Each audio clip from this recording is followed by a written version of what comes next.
Ainda falando de decisões econômicas e benefícios em direção ao Rio Grande do Sul, uma medida provisória implementada durante a pandemia tem gerado desgaste nos bastidores entre o governo gaúcho e o governo federal. Trata-se do programa BEM, Benefício Emergencial de Manutenção do Emprego e da Renda, que permitia acordos entre trabalhadores e empregadores para reduzir jornada e salários, mas mantendo os empregos.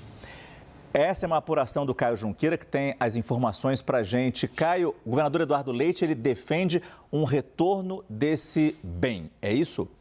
Exatamente, Márcio, foi o que me disse a secretária de Planejamento, Daniele Calazans, e também o próprio governador Eduardo Leite tem defendido a retomada desse programa para o Rio Grande do Sul em diversas entrevistas que tem dado.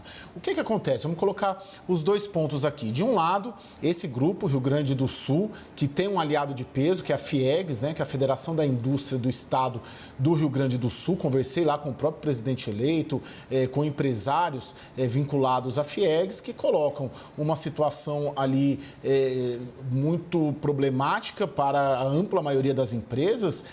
Aparentemente, 97% das empresas do estado do Rio Grande do Sul foram afetadas de alguma maneira ou estão situadas em localidades que foram afetadas pelas enchentes.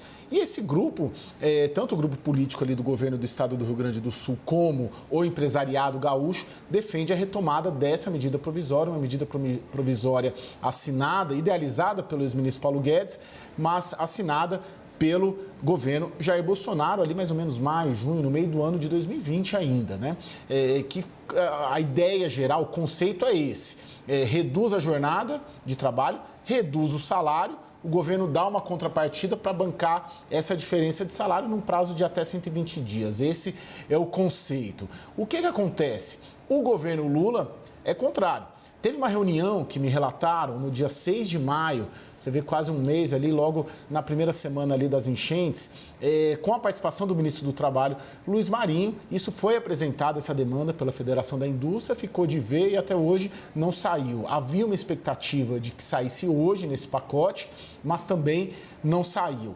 Eles dizem, os empresários, o governo gaúcho, que isso pode gerar tanto uma demissão em massa, como também várias falências, processos de falência em massa. Mas por que o governo Lula é contra? Primeiro, tem ali nos bastidores uma indisposição de ser uma medida do governo Jair Bolsonaro, e aí você bancar essa medida, na prática você reconhece que uma medida do seu adversário foi bem sucedida. Mas principalmente, pelo que eu captei ali, principalmente no Ministério do Trabalho, tem uma rejeição ao conceito. Eles acham que essa medida, beneficia tão somente empresários e prejudica trabalhadores, e dois, que há um momento de retomada do protagonismo dos sindicatos, que perderam protagonismo desde a reforma trabalhista de 2017, e que aí é preciso colocar nessa negociação entre empresários e empregados os sindicatos como agentes dos acordos a serem feitos. Márcio. Mas está havendo uma negociação, Caio? Está se tentando chegar a um acordo entre a Secretaria Estadual do Rio Grande do Sul e o governo federal? Márcio, essa demanda tem sido apresentada constantemente pelo governo gaúcho, mas há uma rejeição de Brasília ao conceito dessa medida provisória. O fato é que alguns acordos têm sido tentados travados entre sindicatos e empresas no Rio Grande do Sul, mas não tem avançado muito, não. Eu conversei, inclusive, uma das fontes que eu conversei para essa reportagem foi o presidente da CUT, da Central Única dos Trabalhadores do Rio Grande do Sul, que ele diz também, ele vocaliza isso em on the records, essa rejeição que há a essa medida provisória, a esse conceito que foi implementado no governo Jair Bolsonaro. Muito obrigado, Caio Junqueira.